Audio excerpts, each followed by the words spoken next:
Oh, what a pleasure to have you with us. Welcome to the Morning Post on this great weekend of racing out there. We're going to preview everything Cheltenham for you today. Welcome along. Happy Saturday, racing world. What have you had for your breakfast? I hope you're feeling full of joys about the time ahead. Loads of rain overnight at Cheltenham. We'll be going live to the track. We'll be getting some great special guests on for you as well. Of course, this is Safer Gambling Week. Do remember that. Very important out there. We've been pushing it big time. Wherever you're looking, quite rightly so too.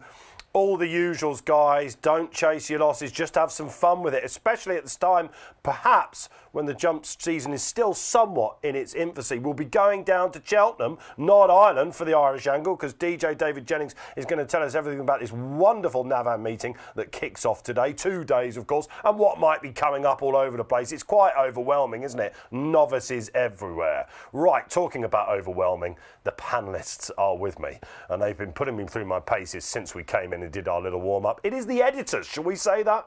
Graeme Rodway comes back, the bear himself. Good to be back, Dave. It's always a treat, isn't it, when Cheltenham's on Saturday? Can't wait. Is that the opening line of your piece in the paper? Well, I can't wait. Yeah, I know. Genuinely, I love it. I love Cheltenham. Everyone loves Cheltenham, don't they?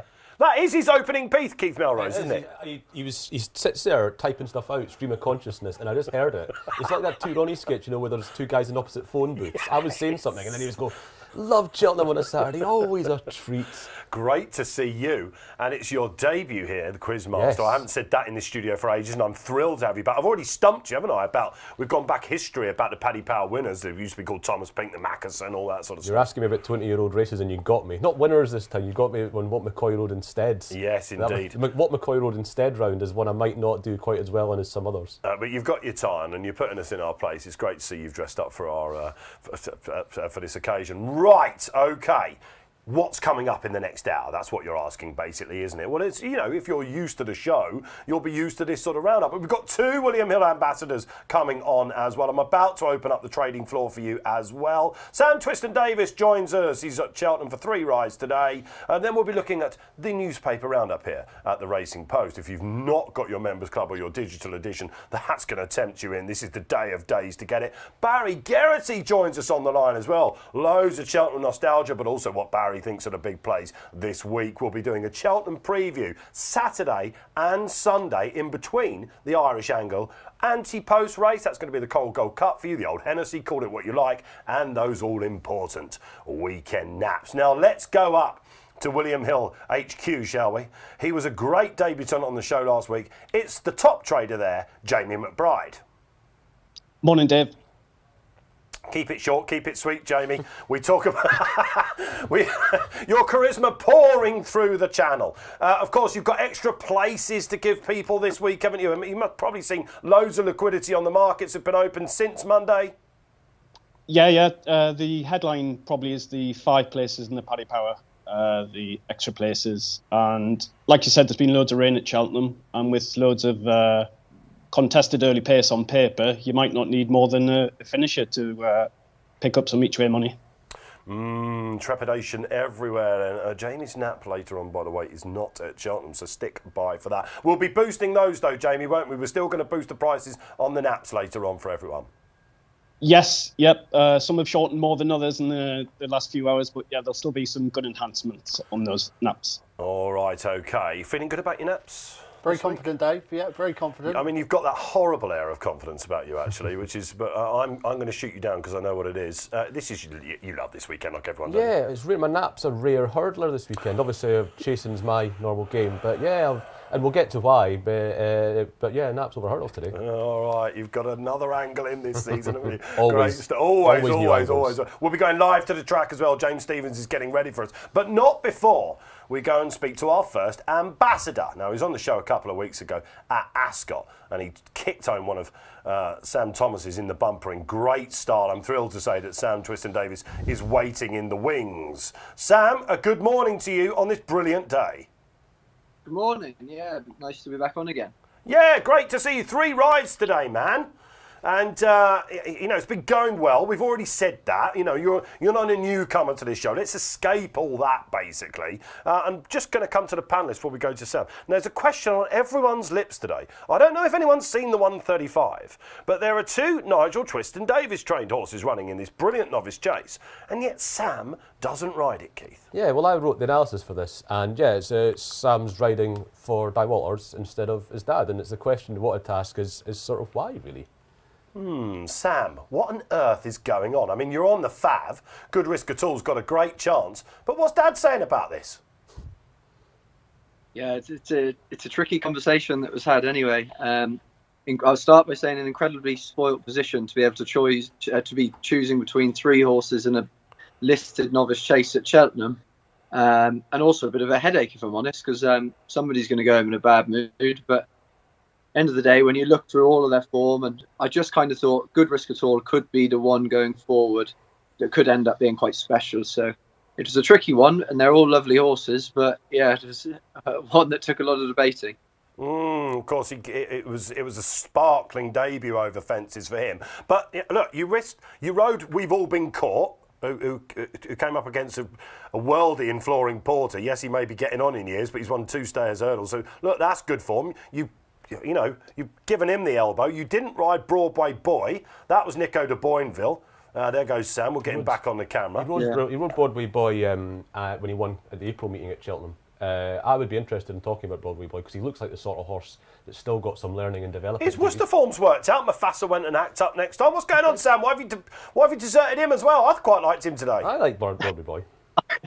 I promise you, that's the problem. I like them all. How do you choose between them? Could legitimately see any of them winning. They're all lovely horses going forward. It was an incredibly tough decision. Is there a sort of plan in mind for Good Risk at All? Obviously, he was a good handicap hurdler. I wondered if there's maybe a sort of handicap target for him maybe later on in the season. I think possibly he'll tell us. He jumped beautifully last time, got into a good rhythm. I think today will answer a lot of questions to where he's at. He's 139 now. If he wins this, you're bound to be kind of getting towards mid 140s, up towards 150s. So that then takes you almost out of handicaps. But I think, as always, he likes soft ground. 3 miles, I hope, with more time under his belt would suit.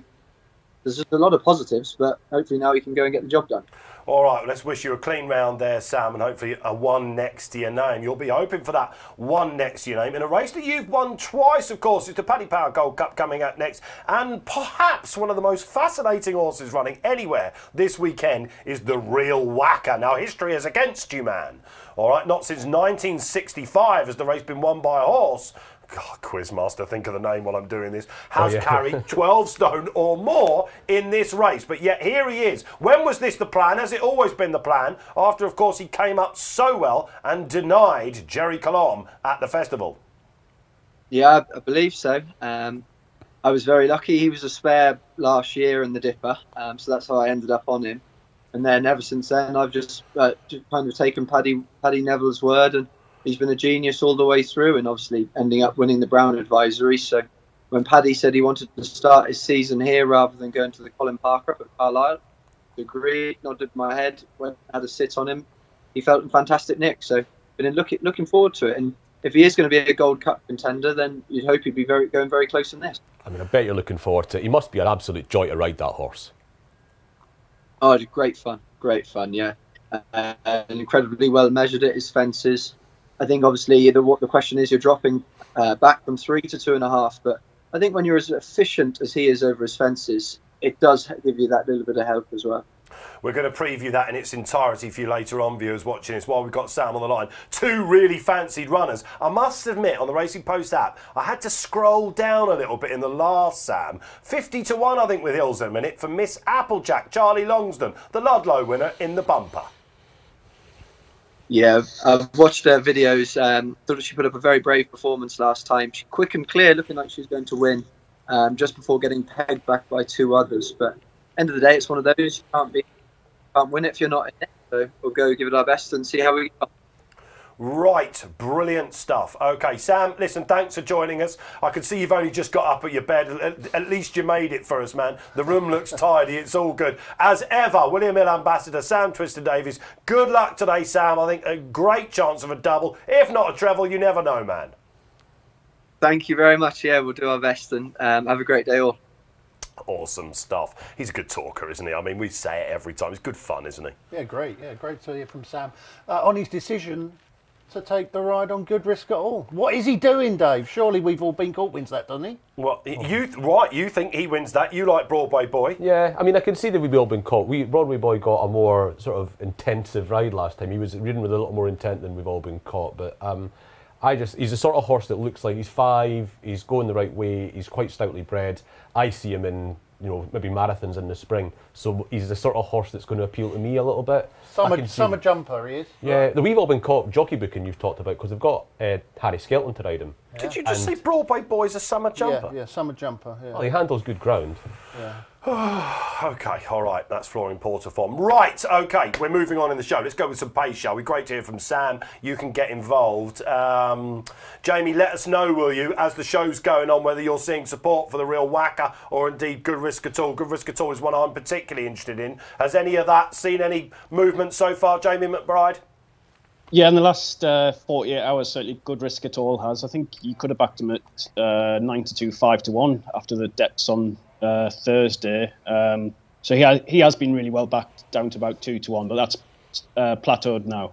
Okay, flattening out. This is what you get here on the Morning Post. You get the trading floor at William Hill telling you exactly what's going on in the market. Let's face it, it's all matured now overnight. All those anti-post races since Monday. Of course, price-wise, of course, was in the paper. Shall we do your Saturday paper roundup? This is something I absolutely love doing for you. Let me whiz through for you. There it is. The Racing Post on this great Saturday. Star Power. Of course, Stage Star coming out, trying to confirm form with Unexpected Party et al. This is a great report from James Stevens, who will be joining next for you on the show live at Cheltenham. Davis Delight as Manila Missile, emotional 100th winner for the owner, of course. I have to say, that was a big race we'll be talking about for you, because there was a proper bubble burst. Look, Chris Cook, the front runner himself, on the page 2 today. Which Paddy Power runner is worthy of joining the illustrious Roll of Honour? We'll be getting a word from Keith and Graeme on exactly what sort of race it is shortly for you. Johnny Deneen in his Saturday column. There's his nap look. You've got to go up to, where is it? Navan, of course, in the opener. But Harper's has a mind of his own, but don't let him go unbacked. That's what Ben Pauling in the biggie. This is important, guys. The government response to the petition against affordability checks, welcomed by the BHA, rightly so. This petition needs to get more legs. It's stalled slightly. Just scan your phone there. You can get involved in the paper. Now, as we look ahead to Navan, DJ on the line later on, but Conor Fennelly sets the scene for you. Can Vega live up to lofty expectations as he goes chasing in what people are calling a beginner's chase for the ages? Who saw this yesterday? Alex Ferguson. Talk about the luck.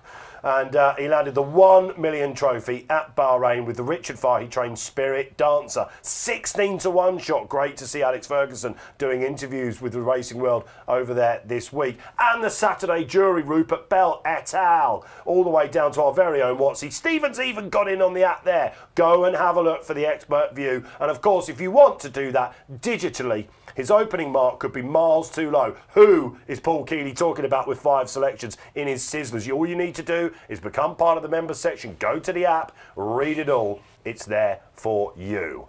Okay, it's time. The talking is done. Let's go live to the track.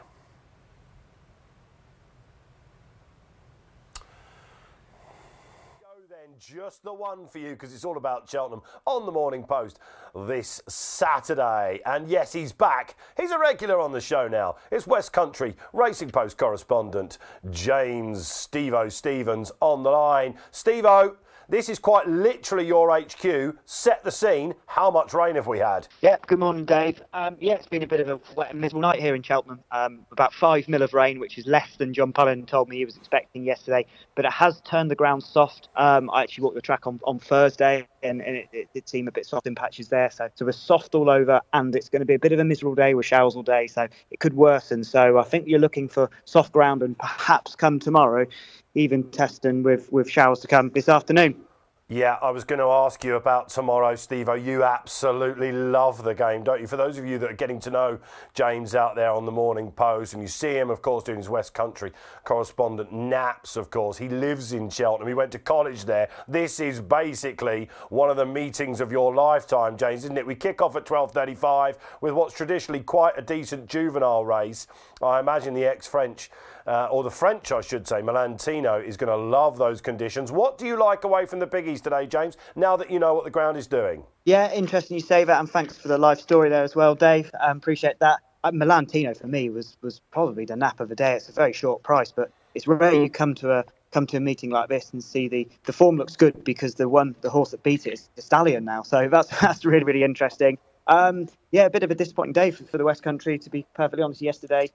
Dave, but Harper's Brook is the big fancy today. He's a complete head case, but he's so talented on his day. Travelled so well in the Ultimate here earlier in March, and then in that day I'm still paying the cost for it. But he's been fresh. Ben Pauling's training for this race. He's a big price. It's a quality Paddy Power Gold Cup. You mentioned at the top there, meetings I've done. This is the best Paddy Power Gold Cup I can remember for a long, long time. 2 Cheltenham Festival winners at the top of the handicap, but hopefully it's the one at the bottom who goes and wins it. You don't mind a short price out there, Steve-O, do you? I've been watching your West Country naps during the week. Dysart Enos was a good one for the punters. Thanks for that. Look, I had last week was so frustrating, Dave, and I just wanted to give myself confidence boost. I had Can Do Kid, who was second. I had Hurler on the ditch at Warwick. Look, I just wanted to make myself feel better, Dave. There's nothing wrong with that, is there? Listen, at least you know your radar's on. It was 7s on, by the way, Dysart Enos. The scene is set, Steve-O. We're looking forward to your reports on the Racing Post website and in the paper tonight. It's called All the Stories Await You. But tell me about the crowd today. We're not worried about the rain, are we? It's winter. We're Jumps fans. They're going to ram in. Absolutely not, Dave. It's expecting a crowd of about 30,000 here today. Yesterday's crowd of 20,000 was 2,000 more than here last year. So the crowds at Cheltenham have really been good at the early part of the season. Tomorrow's the quieter day, just about 10,000, but 30,000 here. Really busy day. One of the big days of the season here at Cheltenham, and all set to be a cracker. Go warm up that keyboard, Steve-O. Great stuff. And Harper's Brook, I hope he does you a turn. That's us, live from the track. As you could tell, perhaps not quite live from the track there, the magic of live television, but honestly, we were lucky to get Steve-O. Cheltenham Wi-Fi, if you're going there today, get your stuff done. Get your business done before you go if it's a disaster down there. So the signal was in and out, left, right and centre, but great to hear from him. Not quite as much rain as they were expecting. That's the news. Yeah, that's right, 5 mil. They were saying 6 to 12, weren't they, yesterday? They got 5 times yesterday with the real movements allowed for. Had there not been any rain, I think it'd have been more like good than soft. But the 5 mil, and there's meant to be more falling right now. Yeah. That means you could be getting towards softer ground. But that was... the rain's going to make quite a difference, because that was bordering on good ground. It was 6.3 on the going stick last year when it was regarded as quite fast ground. Galaw's a fast ground horse and he won the Paddy Power. It's 5.6, 5.7. It was 6 yesterday. It was proper good to soft. Maybe would have been going towards good without that rain. So maybe watch the first and see how the ground's going. Oh, well, it'd be interesting in the first for you, Keith Melrose, which we will be getting to. Right, if you want to get into all Steve-O's reports later on, go and look at those scissors, I said. Read what these guys have put in the paper today. Check all the videos. You become a member, of course. We have a members club out there for you. This is how you get involved.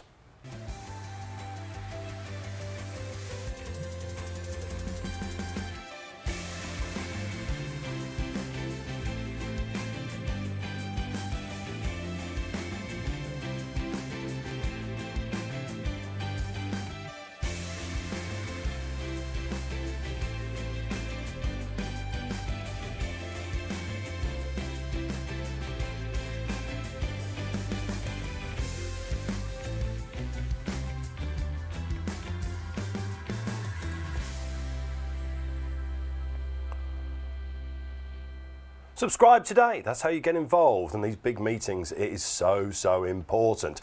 Big meetings, big guests. We've had William Hill Ambassador Sam Twiston Davies on the line. Now, I'm utterly thrilled to say it's time for another before we look in depth at the races ourselves here on the panel at Cheltenham this afternoon. Why? Because we can go somewhere in Cheltenham and join Barry Geraghty on the line. Barry, good morning to you. Morning, Dave. Hey, there he is. Happy days, looking absolutely resplendent. That's you and the betting editor, Keith Melrose, now in the tie. Barry, thanks for giving us your time here this morning. Fantastic to have you on. Before we get what you think might be winning the big race and anything else on the meeting, tomorrow you can throw a few in if you like. It's hard not to come to you and talk to what Cheltenham means to you. Was it 43 Cheltenham Festival winners? And I remember, Barry, you first came onto my radar. I'm that old, believe it or not, older than these two buffoons sitting next to me, when Moscow Flyer won, of course, the Arkle. That was your first ever win at Cheltenham in 2002. Yeah, that was my first festival winner. He was a brilliant horse to have. He was a brilliant flagship horse to have, I suppose. And to get him a horse of that quality and calibre early in your career, he had a tendency to fall a few times, and he'd fallen twice on the lead up to Cheltenham, but thankfully he didn't fall that day. Well, that was Moscow. It was famously, his form figures were 1s or Fs. You could never beat him when he stood up. Yeah, it was. Can you remember the horse he beat that day? This is where we're getting the quick. I remember it very well. Well, Barry will remember. It was his will. old pal Tony McCoy, wasn't it? On a horse called Seaball. Do you remember from McManaman and Fowler? I thought he was the absolute world. You went and broke my heart. Yeah, no, he was a lot of people's banker going into the meeting.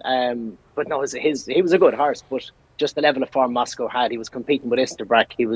He fell when Isterbrack stood up, and Isterbrack fell when Moscow stood up over hurdle. So they met 3 times, but neither completed on any occasion. So, but he was the nearest thing to Isterbrack at the time. So I couldn't see him beaten if he put in a clear round. I mean, you came onto my radar then, and as well as a lot of British punters. Of course, we didn't have the level of watching Irish racing that we do now. You'd have to go into William Hill's shop to watch a lot of it, Barry. But the next year's festival was my one where I did, I think, all the 3 days as it was then. Were you leading jock there? I can remember, of course, you kicked off with You'll Never Walk Alone for JP McManus. Unbelievable gamble that was. Inching closer, I remember in the Potemps. I remember because I was up in the judges' box at the time, and it was quite literally by an inch. That was John Joe, wasn't it? We've seemed to have lost Barry. I was on that cliff. I was back. Barry, you're back. You're back. Inching closer. God, I mean, of all the horses you thought I was going to talk to you about today, I bet it wasn't that. But that was the Potemps final, wasn't it? That was the Potemps final, one for John Joe. And like that, John Joe will give you very little instruction. Keep it simple. Don't be in a rush. Don't get there too soon. That's all I knew. So just got up and won a short head. Beat Dominic Ellsworth just on the line. Great finish, but... He was a nice horse, and but You'll Never Walk Alone was brilliant. I got a massive buzz out of that. Second winner to ride a festival winner for JP. He was a very smart horse. I can't let you go without talking about your otherwise, because that was Moscow's first champion chase that year, wasn't it? Can we ask Barry about something? It's lovely to go and get Barry to talk about his winners he's had before. I'm sure he loves it as well. I want to talk about how he would want to ride Cheltenham today. Yeah, we're going to get to that, Keith. For goodness sake, I'm going down the nostalgia route with him. Of course we're going to ask him about it. You had Moscow Flyer, you had Spectroscope. Again, you denied Tony McCoy in that. And then the county hurdle. There's a reason why I'm asking you about this county hurdle. It was Spirit Leader, wasn't it, for Jesse, of course, who was a mighty mare who came after winning what's now known as the Betfair hurdle. It was the Tote Gold Cup back then. That was an unbelievable year, Barry, and it really launched you as being a Cheltenham Festival favourite for everyone. Yeah, that was a brilliant year to get 5 winners. I was only 23, I think, at the time, but I didn't think Spirit Leader, I thought she'd too much weight. She'd won the Betfair hurdle in Newbury. She'd also won in Sandown. Norman Williamson rode her those days. She only had 10 stone, but she'd 11.7. I thought she'd too much weight, so we just dropped her in, followed around, and next thing, up she pops on the run to the last and got up nice, and I managed to salute the crowd with about 3 straights to go, not knowing that Ballapur was a neck down on the other side, so thankfully he didn't get any closer. It wasn't even the highlight of Barry Spring that year, I dare say. Because of course we went to Monty's Pass. I was there that day. It's the last national I went to, believe it or not, and saw the whole meeting, of course. That was for Jimmy Mangum, wasn't it? We'll get to that, of course, but of all the horses that you rode, that was before you took, of course, Sprinter Sacra, all that sort of thing. Was Moscow the very best horse you rode around Cheltenham? Moscow or Sprinter, I couldn't split them. I suppose like 2 really classy horses, but 2 very different. Moscow was rough and tumble. He'd only do as much as he'd have to do. Sprinter just oozed class. He was an amazing horse. I never rode anything over a fence like Sprinter. The year he won his Arkle, went down the back straight, he passed Alfroth over the ditch. You know, he went into the fence a length down, he landed a length up. He was the most natural horse over a jump. But they were two very, very special horses, and it'd be hard to split them because they achieved so much. Oh, I could ask you who the best hurdler was. Well, I mean, you're talking about Iris. We could go on and on and on here, couldn't we? I did Barry the service yesterday. I forgot his champion hurdle winner. It wasn't. Oh, because you think it would be Max Joy. It wasn't. Can you remember? I mean, good luck you remembering. I'm looking very blankly at you. I'm hoping Barry. It was for Nicky Henderson. Come on, people at home. Can you get it? Who it was? Can you get it? I can get it. Barry, of course, tell us. Go on, put us out of our misery. It was Raymond Toothsauce, wasn't it? Red, that was my first one. Yeah, Punjabi in 2009. First year on the job with Nicky. So 33 to 1 shot. Binocular was about 2 to 1 or something short, but Punjabi managed to pull that one out of the bag. But I'd say Jesky was probably the horse who, for me as a hurdler, who raced at the highest level. He was against Hurricane Fly, Rock on Ruby. He was a very good horse, and he got his champion hurdle. He beat My 20 Years and Neck as well. I'd say for me, of the 4 champion hurdlers I rode, he was probably the best. There we go. And again, there's your nostalgia. Right, Keith, you'll be delighted to know we move on to today. You said before I let you go, and I thought, we're not going to get to the end of this and not ask Barry how he rides. You want to go and get your breakfast down here, that's why. Unlike you out there who've had your kippers and all that sort of stuff, we have to wait a little bit. But don't worry, that'll happen. Barry, let's look at today then. They've not had quite so much rain overnight. You won the big race back in 2002 on Cypher Malta. We were laughing about that nostalgia-wise. That was, of course, the second string in those most famous colours of the late David Jennings. What a horse he was. He strode up the hill. Conditions going to play a big part in the biggie?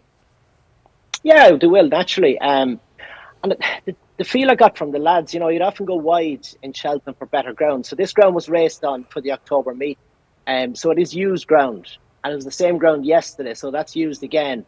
But the lads were saying, even going as wide as we would have gone before, there isn't as much fresh ground. So I know they didn't get as much rain, but the small bit of rain that has fallen on old ground, which does make it dead. So I just wonder how soft it's going to be. They might call it soft, good soft in place maybe, but it could just be a bit lifeless, a little bit dead. So I'd be a little bit concerned for horses who would have a preference for better ground. I've got one question for you, Barry, before we go on. The 2.5 mile, obviously the big race today, 2.5 mile race to Paddy Power. I always feel that 2.5 mile course at Cheltenham over fences, it starts in that spur. Does it ride just a little bit differently? Those first 3 fences, are they as important as they look to viewers? Oh, naturally, yeah, but they can match it fast. You know, there's going to be a good bit of pace on. It's obviously very competitive, which you do need. You need to put at every stage in a chase like that, 2.5 mile. It's race. You're racing nearly at that 2 mile pace, and it's an intense pace. There's no let up. You don't get a chance just to, you know, fall asleep halfway through the race and give your horse a bit of a chance. It's pedal to the metal. So those 3 fences come at you fast. You need to be quick and slick and measured, and then you swing downhill into the Arkle start, if you like, the 2 mile start. And those 2 come at you then. So Cheltenham is obviously very tricky, and it is tricky for all of those reasons. But mostly it's the intensity of the race. It's an end-to-end gallop, and it will find out a horse who is on the back foot or mightn't just be as natural a jumper as others. This is magnificent, isn't it? Absolutely superb, going to the mind of one of the best riders in the history of Cheltenham. All right, Barry, so you've looked at the race. Is it 2:20? Which jockey are you envious of? If you were still riding, who'd you be on? I think Stage Star. I love that Cheltenham form. Not long till May, ran a good race in second behind him. Ran well over 2 mile here in October. At the last meeting, you know, franked that form. Has form at soft ground. He won the Challow Hurdle. He really stepped up for me in Cheltenham. He obviously disappointed the entry afterwards, which isn't unusual. But I just thought that race, that form, it works out best for me. The Real Whacker, I admire him. I think he's a very good horse. I'm slightly concerned. His best performances for me are over 3 mile. When he beat Monmoral here in the Dipper on New Year's Day, I just wonder, Monmoral hasn't exactly franked that form since. I just wonder how strong a race that was. And when Sammy Twiston gave him a brilliant ride, dictating it from the front in the Brown Advisory, and I just wonder, was he more comfortable at that pace and being able to dictate it in that race? I'm not sure he'll get it as easy today. And do you think we should be looking towards these Grade 1 horses? It's great to see the calibre of these novices actually having a go at this race again. Yeah, you'd love to see them, and it's brilliant. You'd like to think, but Stage Star probably didn't excite me until he got to Cheltenham. But his performance in Cheltenham, he beat a quality field. So he needs to come back to that. But his form before that, as I say, it didn't excite me. So he would be the one for me, but he needs to come back to the festival form. Before we let you go, Barry, let's ask you about anything else on the card. We've got Melantino in the first. I don't know if you've had a look at that. JP's French horse coming over for the Georges. Yeah, he's really interesting. That's an interesting race. Obviously, you have the Owens horse there. Looks a real quality flat horse. Royal Ascot winner. A little bit of a concern for me. Again, his form is on fast ground. He's a keen going horse. If he gets running with the choke out, Tom Daskins might make the run. He could get a little bit of cover off him maybe. But if this gets running with the choke out on ground that's possibly slower than ideal for him, he could be found out. Whereas Melantino has form on very soft ground in a tie. It's going to be really interesting to get a line on that French form, meeting such a high-class flat horse. So we're going to learn a lot. But I'm just wondering, I think Melantino, for me, I think he's on the conditions. I think they're going to play to his strengths. Stick around for a prize for that with Jamie McBride. What's the nap of the meeting, Barry? Do you have anything tomorrow? Is it today? Yeah, that's Melantino I'm really coming around to. He's the one. Obviously, Janborn, we're going to see him tomorrow, and he's going to be very hard to beat. Captain Teague let us down yesterday. But no, I think I'm just coming around to Melantino. And what price is he now? Good question. Let's go to Jamie McBride. I'm not sure we can go to Jamie McBride, actually. He was easy this morning. Oh, we can go to Jamie, I'm hearing. That's great. Jamie, you're still with us. I wasn't sure if he'd maybe gone for his bacon sandwich. What price now that Barry is speaking about Melantino? He is 7-4 and 9-4 Burdett Road. So it looks as though Melantino is going to win the race for favouritism. And I tend to agree with Barry that the stamina would be an issue maybe for Burdett Road. So I would be in the Melantino camp as well. It's almost like we're talking about Royal Ascot, isn't it? Tom Dascombe in the race. We've got a Royal Ascot winner. It's ridiculous, isn't it? Barry, it's been an absolute pleasure to have you on. We'll let you go and do your duties for the day. It's a great meeting, isn't it? Just a quick word. We're going to get you on hopefully in a couple of weeks' time because a certain superstar is coming back out on the track. I was lucky enough to go and meet him this summer. How's the Constitution just getting along right now? Yeah, no, reports are really good. He's strengthened up even more. So at his age, he still had room for more growth and more strengthening out. So he's very exciting. Look forward to Newcastle and fingers crossed for the season. Oh, it's going to be amazing. Barry, you've been amazing as well. Good luck with Melantino and Stage Star. Thanks for joining us here on the Morning Post. Cheers, Dave. Thank you. Brilliant stuff. I mean, you were talking about like whatever the riders are like these days. We obviously grew up watching some of the very best jump jockeys in history, and Barry is one of those. Yeah, Barry was in his prime, sort of early 2010s. Barry Geraghty was the jockey that was always in the right place. That was always the sort of top dog in the weighing room at one point, was always the guy who would be in the right spot, especially at Cheltenham, I thought. Barry Geraghty was always a jockey. He'd be sitting third or fourth on the rail, and he just knew in his big races, you could tell at the time he was a rider riding with a lot of confidence. He was riding like the Cock of the North, really. And he was... No, he was. And he was... You as a punter, you were so comfortable backing him because he was so reliably good in these races. He wasn't as flashy as a Walsh would be or do and miraculous things like a Carberry, but he was always a jockey in the right place, and that mattered a lot as a punter. I mean, we're talking about Cheltenham, obviously, but I always thought he was the best jockey I ever saw around Ascot. And he used to ride a lot of the Henderson good things, but I just being remembered that I've seen him win on things that was scrubbed along after a fence.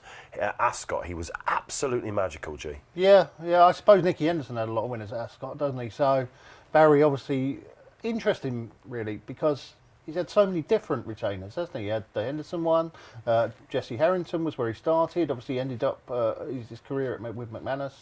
So how many jockeys would have transversed such a wide range of different retainers? I don't think there would be many. Popular fellow, of course, yeah. All right, and let's hope you enjoyed out there. If you did, don't forget this is an interactive show. Like, subscribe, comment and share. There's the live view. Get those subscriptions through the roof. I know you're all out there beavering away. It's great to see you all amongst you. We'll open up the floor shortly. Right now, though, we've got to get to the first feature race of the day. It's about time, isn't it, Jamie McBride is saying. Right, the markets are done. Who's going to go off Fav in the Paddy Power Gold Cup, McBride?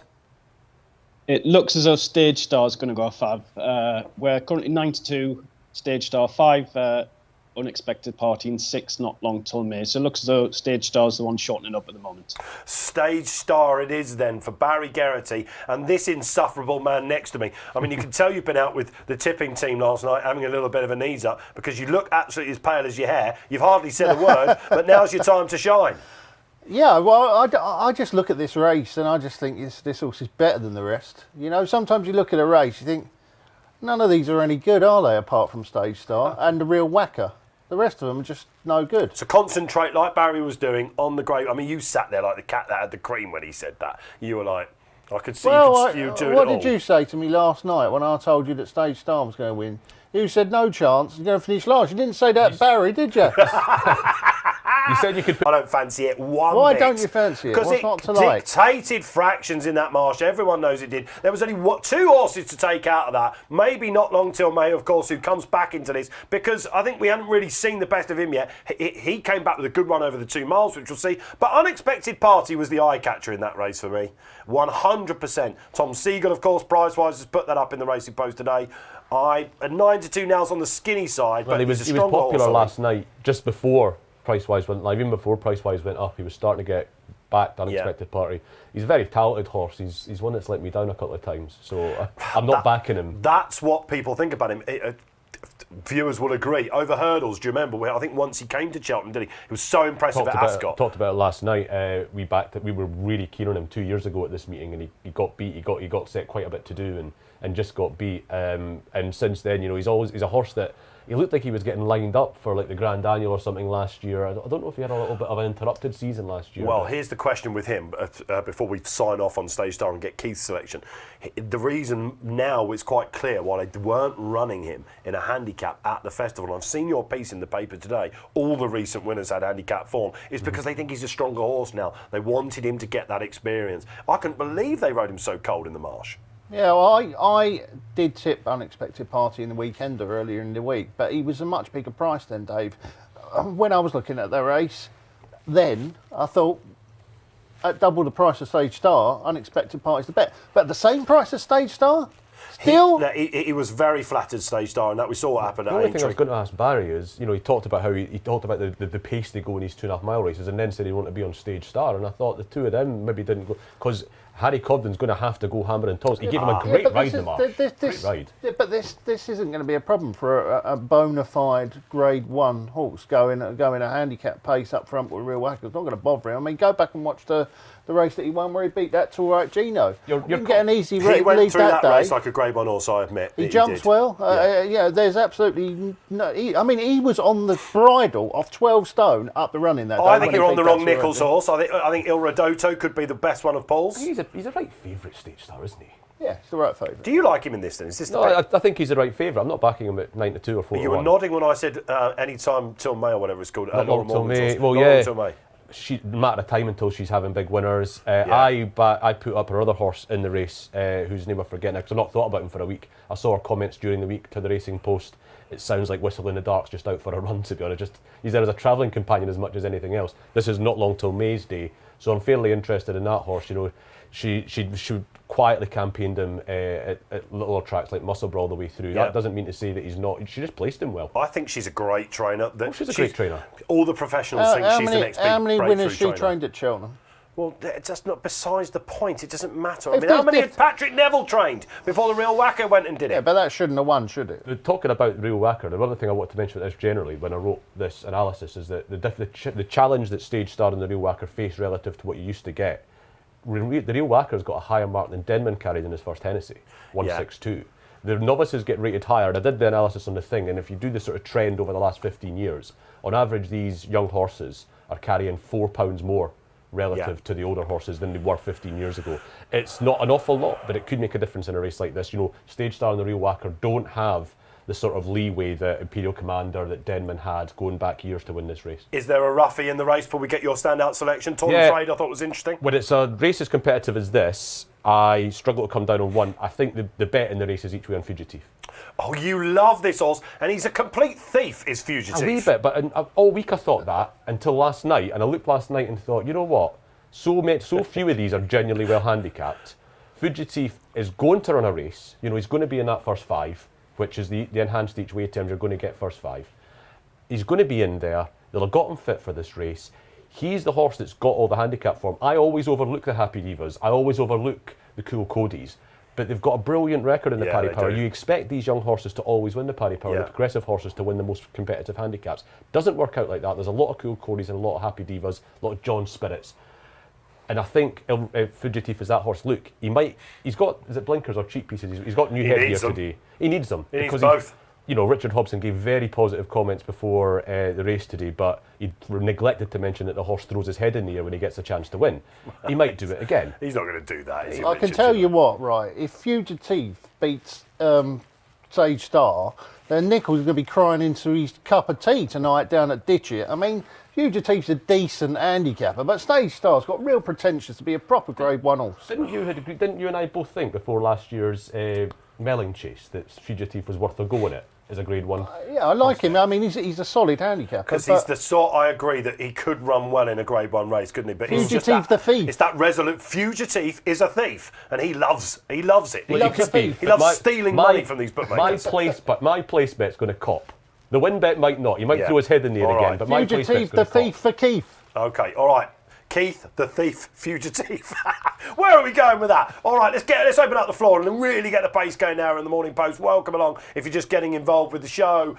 Great interview with Barry Geraghty, a bit of nostalgia, along with betting content. This is far superior to rival morning TV shows. You can come back. Alex, is that Dungan? Dunnigan, I got you. Dunnigan. The Manigan. All right, superb stuff. And as usual, Tom Leach comes on and says, Skelton's to do the Paddy Power Gold Cup and Greatwood each way double. Stick around. So I think Unexpected Party can win. Will I like one of theirs in the Greatwood? We're going to do Sunday Scissors coming up as well. Let's move on at Cheltenham. Come on, because we've got the hurdles coming your way as well. Let's go and see what Jamie McBride makes of more feverish markets coming up. And what about this place net, Jamie? They're all talking about Pipe's horse, who apparently is going to go and win if you listen to the stable. Yeah, it's definitely something of a throwback, this one. If you went back sort of 20 years and a horse of this profile was running for Martin Pipe, he'd probably be 6-4 rather than the 7-2 we are at the moment for PlaceNet. I do think it is quite easy to make him look well handicapped on bits and pieces of his French form. Maybe he was a little bit better over fences, but he's definitely one we're wary of, and it's he's going to be a big one to how the day goes, really. 7-2, one of the later races on TV. It's going to be a bad result, I would imagine. Keeley's put it up. Jennings has put it up. We're going to get to DJ very shortly as well. And just give us a quick line on this guy. Yeah, I fancied PlaceNet before. It was cool. I mean, everybody's latched onto it because of the pipe angle after that winner yesterday. It's a rare one where the BHA handicapper's taking a chance with a French mark. His French mark's 145. I mean, the French rate their older horses too high. Yeah. But the BHA sometimes give them the French mark. They've gone £20 lower with PlaceNet. It's a big risk to take. The pipes know when they get given a gimme like that, and they've aimed him at the sort of race you'd expect. So 7-2 is a little bit short for me to get involved now, but he's a horse that absolutely leaps off the page at you. Your brother, who's better connected in racing than you are, which is no surprise to anyone that knows you, he's heard about this chap, hasn't he? Yeah, apparently they're hoping that he might win today and then go and do a Dynast or a Grand Cru and go and win the Haydock fixed brush. Yeah, the Haydock race. So obviously he's got to win this race first, Dave, and he's 7-2 favourite. And I can see why all the lads put him up at 7-8 to 1. But we're talking about prices now, aren't we? Yeah. We've got Jamie on here. We're right from the trading floor. 7-2. No, thank you. Buddy won for me. You were getting a bigger price than you thought. He looked sure to go off Fav, didn't he, before this gamble materialised? I mean, he absolutely hacked up at Galway last time. All right, probably wasn't a strong race, but if PlaceNet's not anything special, then this ain't a strong race. He's running off top weight with the trainer's son on. He was third behind the Rocco last year in the Martin Pipe at this track, so he's got form at the track. That form looks good, given the Rocco came out and won at Warwick. So I really do like Buddy 1. There's a potential spoiler in here for everyone, and it's my selection. And Jamie, you're playing 4 places instead of 3 on this race. What price are you giving me? I see he's been backed about Chantry House. Of course you've gone for Chantry House. He's 13-2, Dave, and he has shown up. He is one of the more interesting ones. Him and Shan Blue, things have obviously gone a little bit wrong over fences and on a bit of a retrieval mission, but the ability's definitely there if they're back fit and firing. All right, of course, I've gone for it. Yeah, look, he had his winner yesterday, didn't he? Imposed Tois, who looked good, and apparently everything's going right for Chantry House at the moment, who is lobbed in on his chase form, isn't he? He is. I mean, I still Can I just take? I didn't dream that you went off favourite for a King George. Remarkable, isn't it? Absolutely remarkable. Very strong he was in the market that day, wasn't he? Yeah, incredible. He got a bump early and just didn't fancy it, did he, basically? Not fancied much since. He has had some problems, but I believe Seven Barrows are happy about his chance today. And Henderson's had 3 runners in this about the past decade. I think 2 of them won, something like that. Right, let's move on. There are selections there. The final race on this Saturday that we will be previewing you remains over hurdles. And it's the intermediate that comes up. Let's get the market up on the screen, 3:30. And, there's been a lot of chat about this chap, Jamie. Springwell Bay from John Joe O'Neill's for Gay Smith. Now, what is he, 7-4? He is 7-4, yeah. He looks really solid at that. Its main market rival, Resplendent Grey, the form of the Persian Moor, took a bit of a knock yesterday. So I'd expect Springwell Bay to go off a really well-backed, solid favourite. In general, if you just said to me you can lay John Joe horse at 7-4 at Cheltenham, I wouldn't be averse to the idea. But this does look a weak race, and he does look to have a solid chance. All right, okay, thanks for setting the scene. This is one that they're going to be hoping gets turned over. I think you don't think he will. I think he'll win. He's got really good form. He ran in Grade 1 last time at Aintree. The winner was Irish Point. The fourth's won since. Irish Point's won since. The 5th has won since. The 7th was Crambo, that's won since. The form's absolutely rock solid. He's run off 137 here, Dave. He ran a Grade 1 last time. Yeah, we're talking about some great nostalgia on the show, aren't we? It was great to see David Pike kick the meeting off with the winner. It's a Pond House meeting. It's also an old school John Joe, this, isn't it? Well, this is the race that the Dunaston Grand Cru won on the way to win the fixed brush, I think. Certainly Grand Cru. I see the Springwell Bay angle. I just thought, I think I'm going to get a price about Resplendent Grey because of that Persian War took a knock thing yesterday.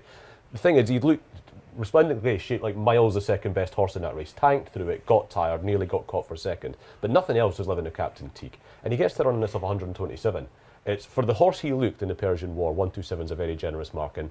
I hope I might get a little bit bigger than 72. I hope people keep believing that the Persian War form took a big knock yesterday, and that it's not just that the winner's a good horse. So hopefully, if I get a bit of 4-1 about Resplendent Grey, I'll be backing him. Ring the bell, Quizmaster, because for the first time we're in complete agreement. You've said everything that I was about to say. Resplendent Grey for me as well. So listen, perhaps no surprises. We're looking towards the top of the market there. Good to see Irish interest coming over from the likes of London Office Calling, who's a bit of a prolific winning machine. Be great to see Eric McNamara get a winner on this card, but hopefully he'll finish second to the Grey and topple this Springwell Bay for this insufferable bear next to me. All right, okay. Would that be one of your stronger selections of the day? Yeah, he's a bit short than I thought he was going to be, Dave, but he should win. All right, fine. Okay, time to just have a little breather here. Go and put the kettle on if you like, but not before you've seen this. You spoke, we listened. Introducing Race Cards Redefined. 3 brand new and unique race cards tailored for your needs. Our new and improved standard race card is the punter's favourite and is everything you need to make your selection. Get the maximum amount of information in the palm of your hand with Expert View. Cover all areas and get all the same information as our newspaper. With Compact View, you can make a quick decision on who to back.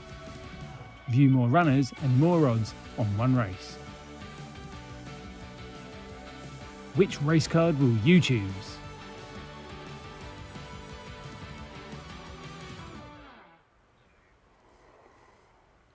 Across the Irish Sea go we? No, we're not going to do that because I'm hearing we're going down to Gloucester. Yes, David Jennings joins us on the line, not from his usual base in Ireland. They've sent him over to HQ for the 3 days. What a lucky boy you are, DJ.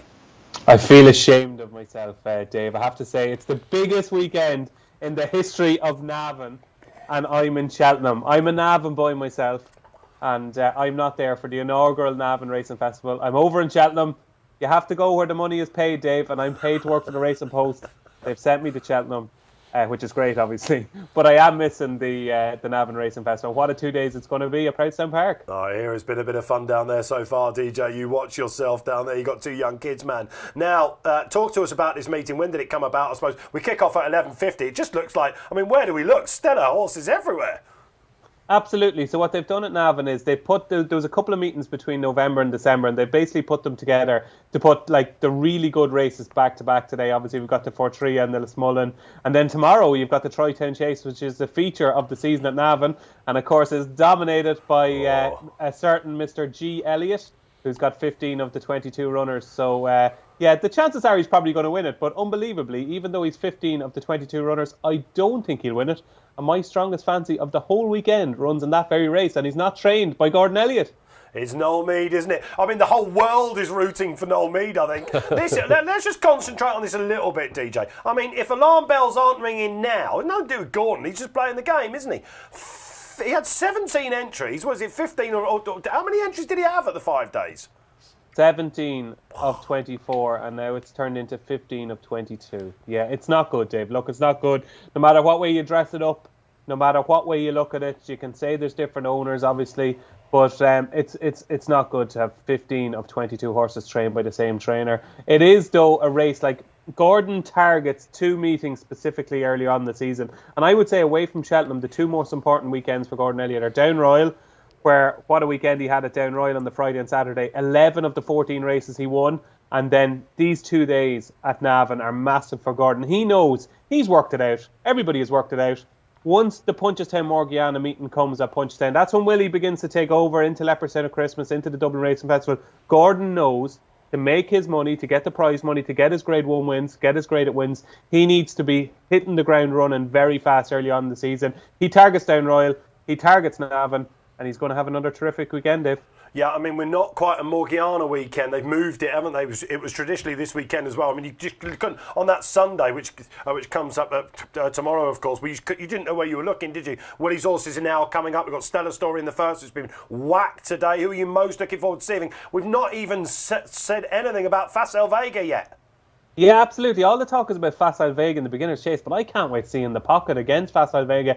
I did Henry de Bromhead Stable Tour this week. It's in the Racing Post on Monday, the pull-out supplement in the Racing Post, Henry de Bromhead. And he said in the pocket schooling has gone swimmingly. He's been delighted with the way he's jumping fences. He's a natural by all accounts. And there wasn't a great deal between Facile Vega and in the pocket over hurdles. Yes, Facile Vega finished ahead of him in the Supreme, but things didn't really go well for in the pocket in the Supreme. I think that is going to be quite close between Facile Vega and in the pocket. I wouldn't be surprised if we had an upset and in the pocket beat Facile Vega. A terrific card at Navan, obviously to Fortria. Dysart Dynamo to tear away. He's always quite exciting to watch, so it's going to be interesting to see him in the Fortria. And I actually think Henry de Bromhead is going to have a really good day because I like a horse in the 3rd race, the Handicap Hurdle at Navan. I'll just get you the exact time because I know it's important for viewers. It's 12:55. A mare called Coup de Sheva, trained by Henry de Bromhead. I think she could be really well handicapped. She's been disappointing. She was 3rd to Grangeclare West in a maiden hurdle at Navan around this time last season. This is her first handicap. She runs off a mark of 113. Rachel Blackmore rides Coup de Sheva instead of Musica Tara, who's 13-2 second favourite. And I think the fact that Henry is going back to Navan, given that good run behind Grangeclare West at Navan last season, I think that's really interesting. I think with William Hill, I think she's about 12-1 or 11-1 Coup de Sheva. So I think she's very interesting in the 12:55. Before we bring the chaps in, I've got Keith and Graeme, as you know, on the show. Let's bring in Jamie McBride quickly. We've been talking about Facile Vega. What price is Facile Vega? DJ's not totally sweet on him, Jamie. What sort of price is he at the moment? We are 4-7 Facile Vega and 5-2 in the pocket. And I'd agree with Dave. There wasn't much between them at Cheltenham. And obviously Facile Vega blew out behind in the pocket before that at the Dublin Racing Festival. So yeah, it's very easy to make a case there's too big a difference in those 2 prices. He's not going to drift much, though, is he? Because this is a public horse, right? All the Accas have got him in, I'm assuming, Jamie. Absolutely, yeah. This is a weekend, like Dave said, Willie Mullins doesn't really bother with Down Royal, but some of the A-listers are out this weekend, and there will be lots of Accas and trebles and upwards, etc., on the Mullins horses, so he isn't going to drift. Despite the fact he got beat at Leopardstown and Cheltenham, he's still a real big hype horse, so I wouldn't expect him to drift now. You're loving this because you're a massive fan, aren't you, Keith? What, Facile Vega? No, of in the pocket. In the pocket, yeah. I hope Facile Vega makes him look slow today because I've backed him for the turners. Well, all right, okay. And a lot of people enjoying your segments so far on the show, G-Rod. And while we've got DJ on, can you just pronounce, please, for us, the race course that DJ is missing? Yeah, this is one of my favourite pronunciations because I always call it Navan. But actually, it should be said Northern. Northern. Do you know what the most interesting point there is? The most ironic moment in the history of the Racing Post is that David Orton didn't pronounce right when he was talking about We all heard. Rent free in my head that. It's all heard. pronunciation and pronounce, isn't it? All I wanted to do was make G-Rod slip up there, DJ. Thanks for pointing that out. Well, what I will say is, I think this is basically our 8th tutorial on the pronunciation of Navan. So all you've got to do is put in as many A's between the N and the V as you can. So it's Navan. So don't go Navan. Northern.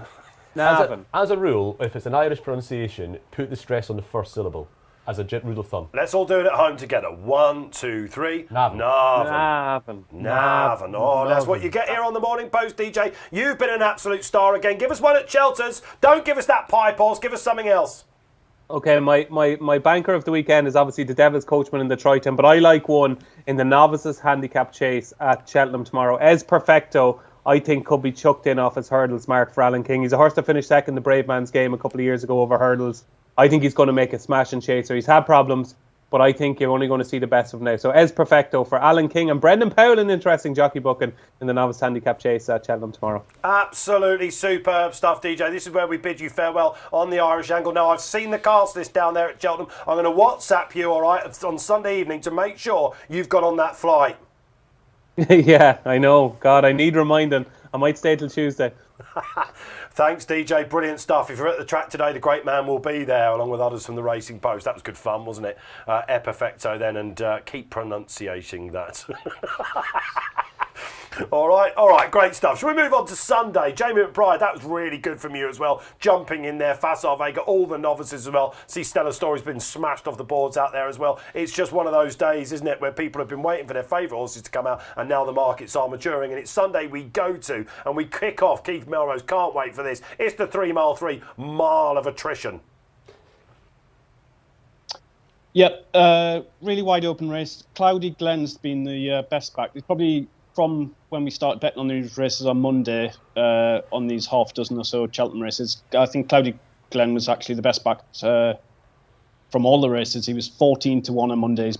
Now around, well, he is 7 to 1 now. But I'm quite happy to be against him. I think this trip really stretches him.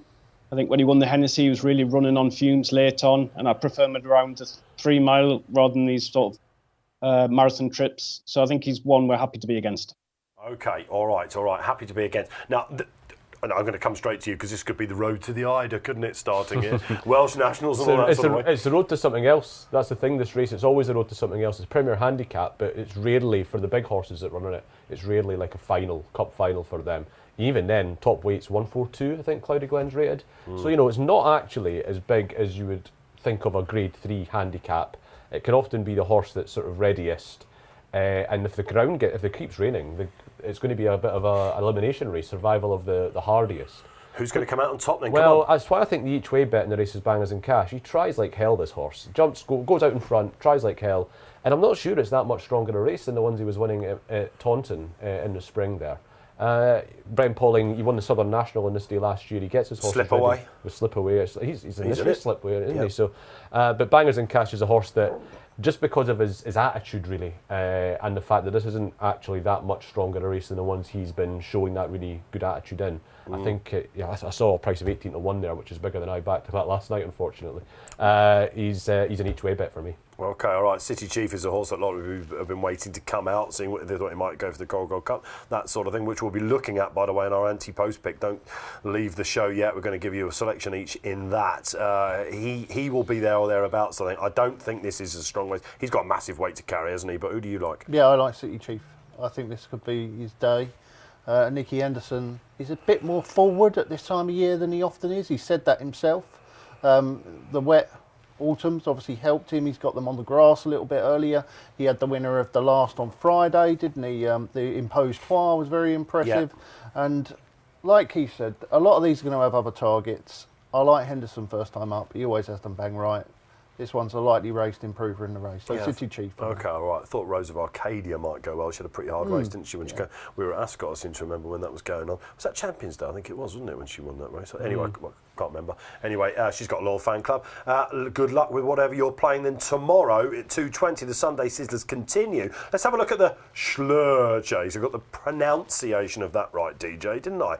And this is being called the best of the British chaps. But let's go for Jamie McBride, because is he just drifting slightly, John Bon? He is, yeah. He's been around the 2's on mark from midweek, but we're currently 4-7. 4-7 John Bon and 3-1 Edward Stone. I think, for me, I think we're happy to lay John Bon. He's priced at 4-7 as if he's definitely already shown significantly better form than Edward Stone. I'm just not sure that's the case. Obviously, he's more lightly raced. He's probably going to improve. But at 4-7, the probably is already built into that. So at the prices, I'd rather be with Edward Stone.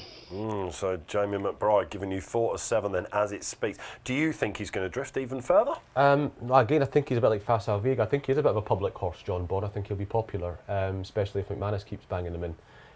So I can't. I mean, I do like. I think Jamie's right on the form. There isn't the form difference between him and Edward Stone that the market's telling you at the moment. I've already had a bet in this race, and actually I've bet on Absolute Skinner. I just think Editor Rajit's got more excuses than you think on first glance at his recent races. Obviously, after last year, he got put out early doors, didn't get as aggressive a ride as normal, and then next 2 starts won the Desert Orchid and the Clarence House at Cheltenham, the latter.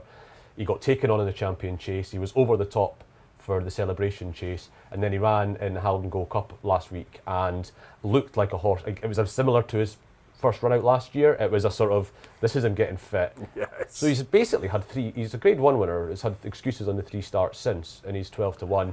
For me, he's probably more like a 7-8-1 shot, and I've backed him already. It's going to suit Edward Stone and John Bon, him being the race, isn't it? Because he's the hare, right? Well, he is. It's what will they do? Will John Bon let him go? I expect he will. There's an option there to harry him. It depends how much they think Editor Rajit's a threat. And now Houlihan, I'll be hoping they'll just let him get on with it, because that's when Editor Rajit's at his most dangerous. There is a bit of a word going around Lambourne and Seven Barrows that they are expecting him to be in the Champion Chase come March, but they wouldn't mind if he ended up in a Ryanair.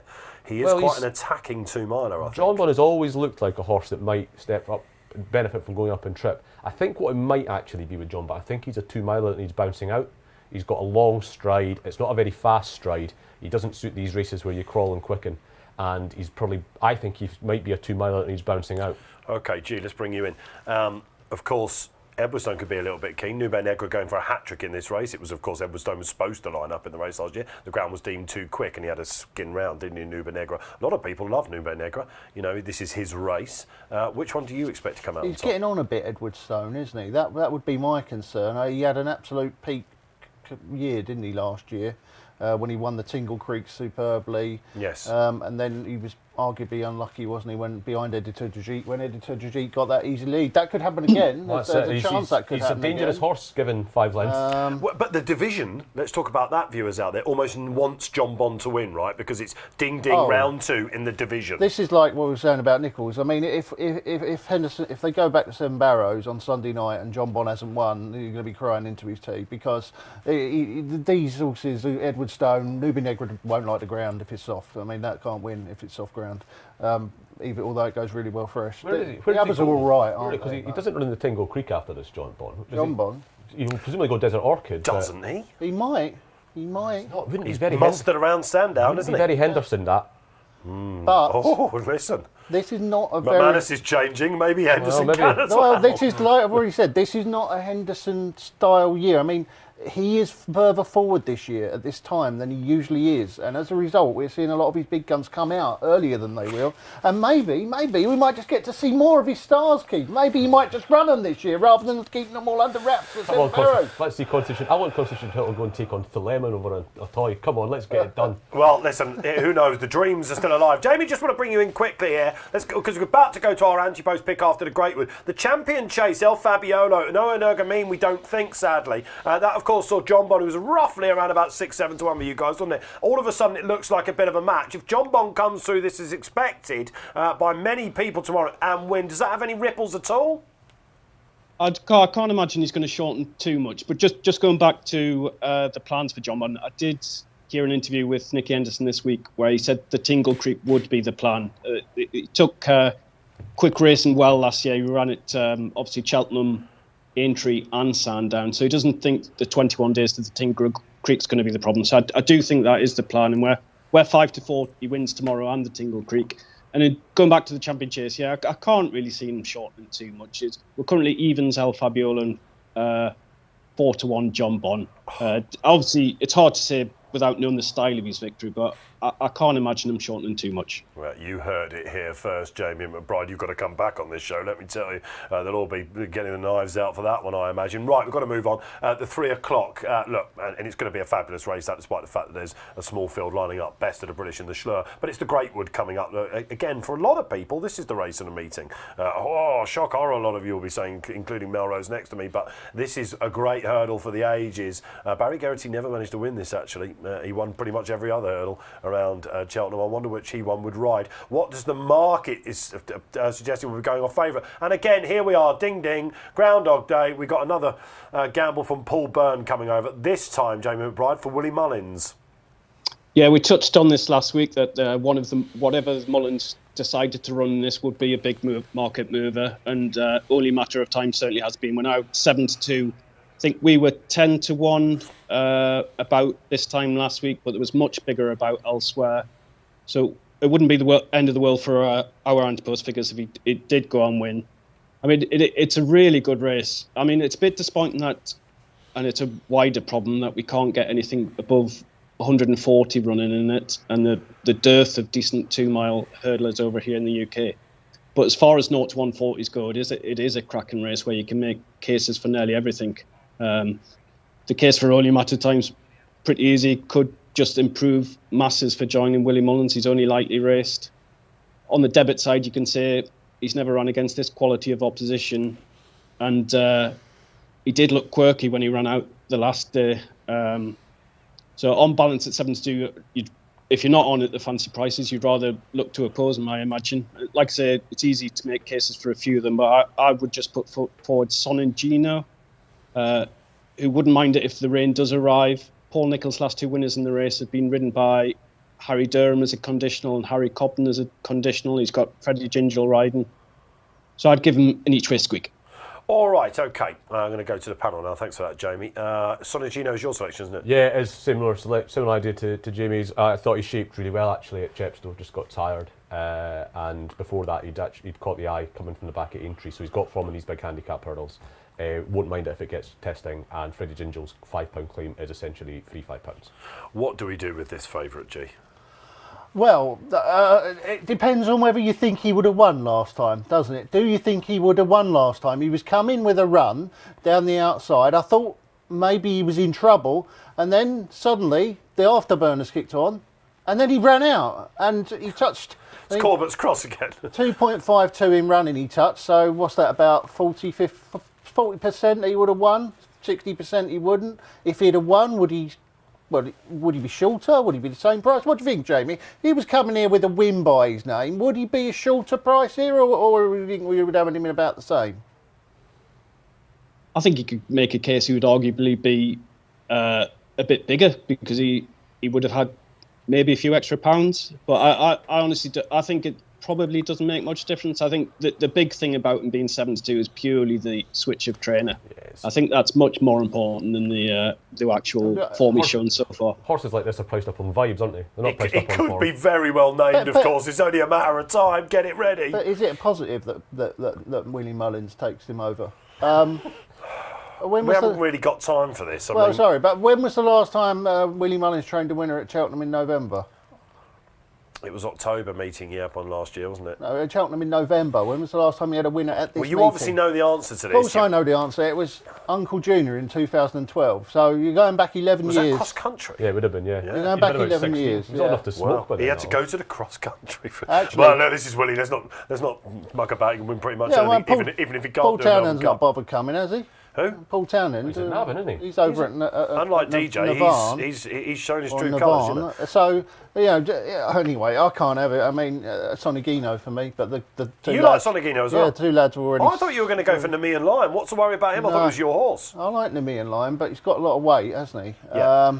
Yeah, no, Sonagino travelled beautifully last time, over 2.5 at Chepstow, didn't get home. He's back down to strongly run 2, really suit him. Okay, interesting. It's interesting he's not gone over fences. I'm going to throw one in that's not even on this. He's a horse that I've been following a little bit, Affodil. For Paul Nicholls, Harry Cobden takes the ride. He is a horse that needed that for... Watch him back. He might be a 2 mile 4 horse, but the more range that falls, I'm not worried about him. He's an Arcana sort of flat. There's a good race in him. They were umming and ahhing about going chasing with him. They put it off. He's a massive price. Nicholls did say that Cobden has chosen Affodil. He honestly, watch it back. In the Boodles last year, he flew up the hill. I thought he was going to win at Ascot next time, and that pesky Adela Hay horse beat him, the good one. And then he showed what he's all about at Ayr. He needed the run badly last time, and again, he's flying up the hill late. He could be an interesting one. That is Sunday done. That's the weekend previews done. I hope you're enjoying the Morning Post out there. Like and subscribe on the YouTube channel. That's what it's all about. If you're watching on Twitter, hashtag the Morning Post. You'll see all the socials going throughout the day. The specials are out there for you, all the extra places. But now it's time, before the naps, to have a look at our anti-post feature. If you're on the Racing Post app, you know where you're going. Big race entries. If you're on the William Hill app or the website, it's future races when you go to the racing section. And coming up on the 2nd of December, it is the Newbury showpiece, the Coral Gold Cup. The old Hennessy, call it what you like. There is the market. Jamie McBride, Monbeg Genius didn't do what he was supposed to at Ascot, and that's run on a nice race. He's got loads to prove, but he's still your favourite. Yeah, he was a big mover prior to Ascot, 14 into 6. We've just eased him out slightly since Ascot. I think most people would forgive him that. He made a terrible mistake and then he was eased out of it. I mean, it's obviously not a positive, but I think most people would be forgiven of that run. And the other main market mover so far has been Marla Mission, who ran well at Carlisle. He was 14 to 1 before that race. Punters thought that was a creditable reappearance over a trip that's probably a bare minimum for him. So he's 14 into 8. But one I would just mention also at that Carlisle race is Bill Baxter, who was behind Marla Mission that day. But if they both run in this Coral Gold Cup, he's going to be a stone better off. And if Marla Mission was backed into 8, I don't really understand how Bill Baxter's around 33 or 40. So he's one that could be a potential mover. I have no idea if he's an intended runner or not, and he's not proven at the trip. But at around 33 or 40, there's potential for him to be a mover, I think. The Topham winner, Bill Baxter. There you go. That's what we asked from Jamie. We got it.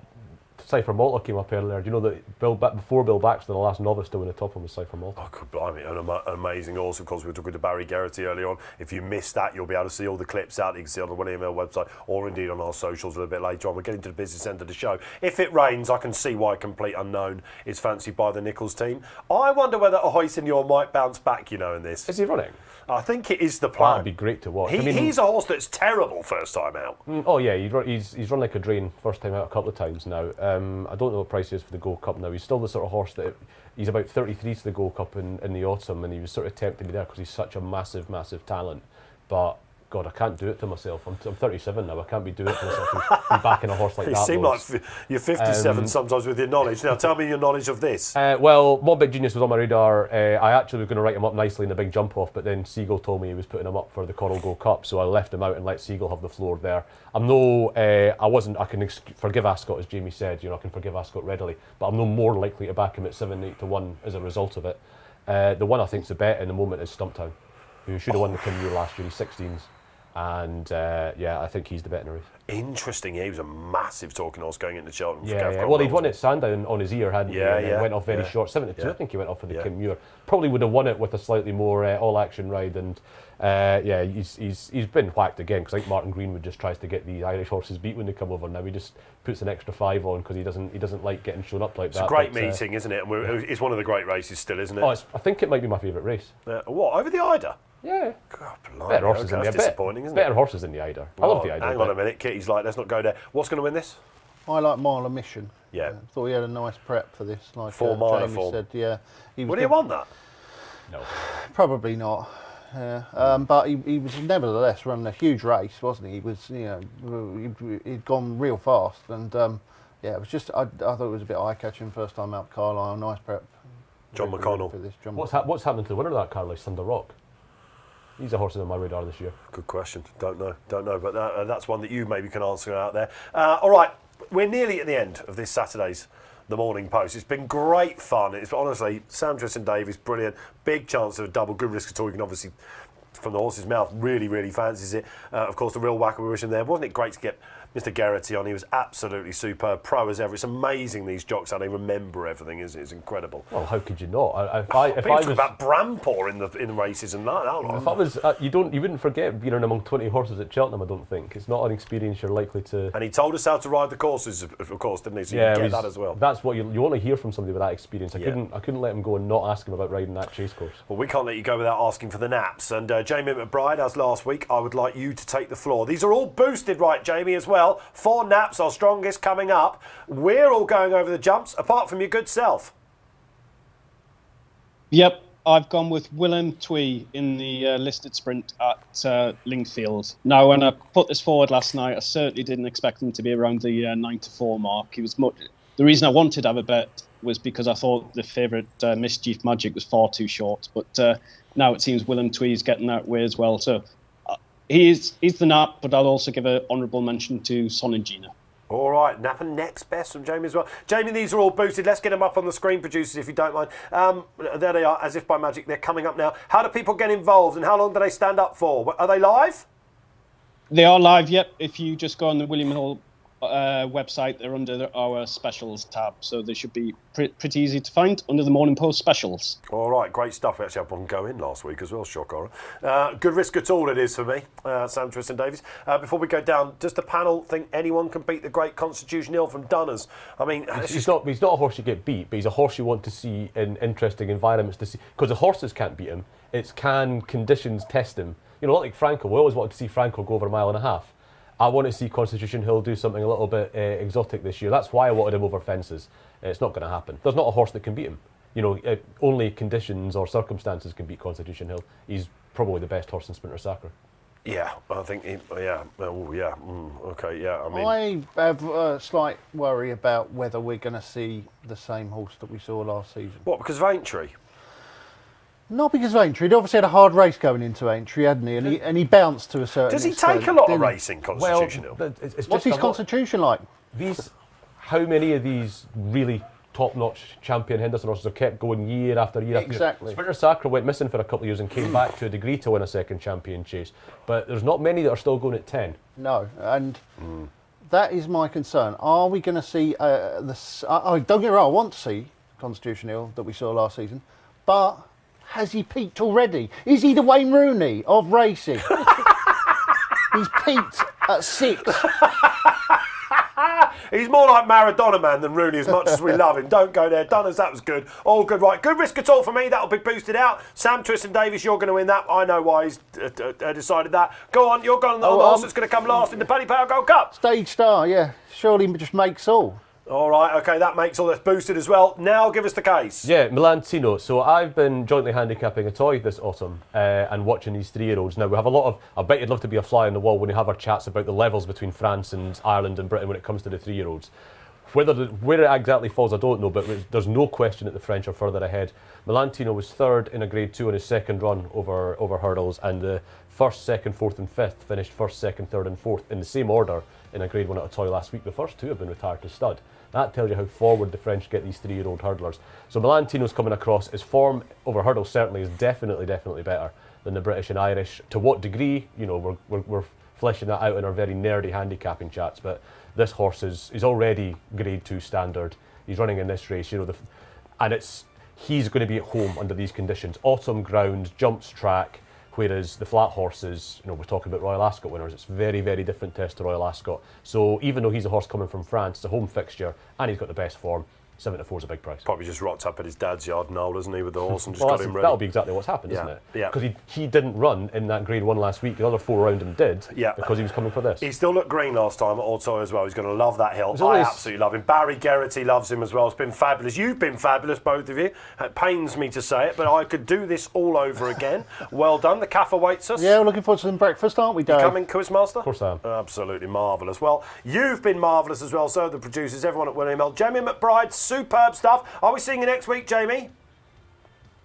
We will, yep. Betfair Chase, another strong weekend's racing. Oh, more coming up. Join us then next week for 10 a.m. usual time for the Morning Post. I've been Dave Orton. You've been fabulous watching us as well. Keep those comments coming in all over the socials. Like and subscribe. This has been the Morning Post. It's Cheltenham. Love it. Go well.